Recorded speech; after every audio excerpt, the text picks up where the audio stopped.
पूर्व पुण्य यानी कि पूर्व जन्म के सौभाग्य का खुलासा करना चाहता हूं मैं डॉक्टर विनय बजरंगी आज आपके एक स्पेशल चार्ट जिसको हम पंचांशा यानी कि D5 चार्ट कहते हैं उसके बारे में बताना चाहता हूं।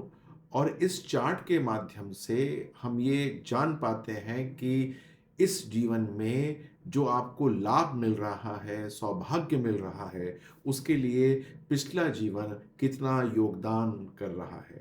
तो आइए चर्चा आरंभ करते हैं पूर्व पुण्य या फिर इस जीवन में पिछले जन्म का सौभाग्य। देखिए, आपके D5 चार्ट या पंचमांश चार्ट के माध्यम से हम जो है आपके हर भाव के 5 टुकड़े करते हैं और इससे हम आपकी आत्मीय इच्छाओं को पढ़ने की कोशिश करते हैं। आत्मीय इच्छाएं और आत्मीय प्रवृत्तियां, ये सारी की सारी आपको पूर्व पुण्य के माध्यम से प्राप्त हुई हैं।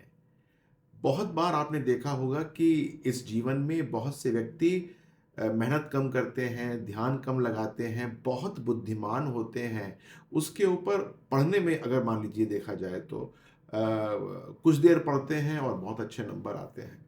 यानी कि कुछ चीज़ उनके पास विशेष है जो कि संभवतः किसी दूसरे के पास नहीं है।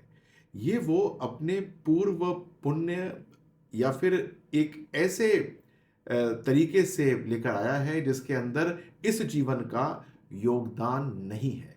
सबकी कुंडलियों के अंदर इस प्रकार के कुछ ना कुछ पॉजिटिविटी या फिर पुण्य होते हैं।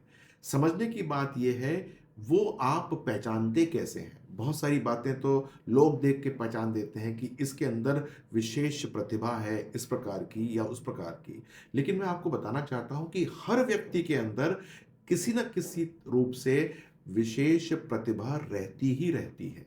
यदि आप समय रहते उस प्रतिभा के बारे में समझ लें तो बहुत सारी समस्याओं का निदान हो जाएगा।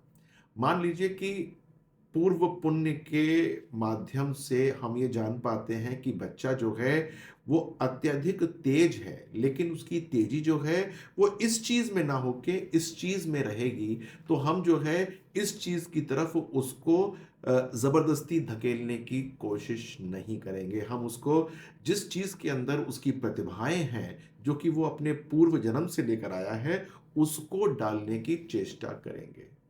और यही है अच्छी कुंडली पढ़कर अपने आप को सही प्रकार से नियोजित करने का एक तरीका।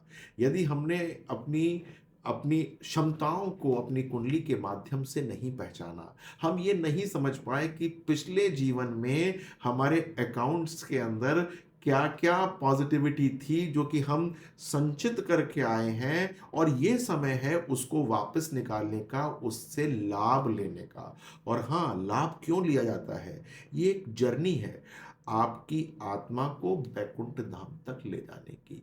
और इसके अंदर आप अपने जीवन के अंदर नित्य ना कोई ना कोई कार्य करते हैं और वो जो है संचित हो जाता है आपके जीवन में। संभवतः इस जीवन में ना मिले तो हो सकता है कि अगले जीवन में मिले।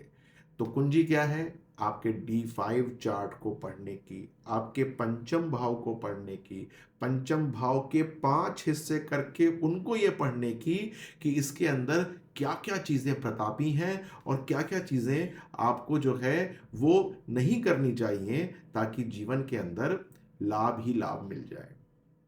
एक और बात है, पिछले जीवन में हमारे कोई ना कोई एक ऐसे इष्ट परमिष्ट होते हैं जिसको हम इस जीवन के अंदर भूले हुए होते हैं।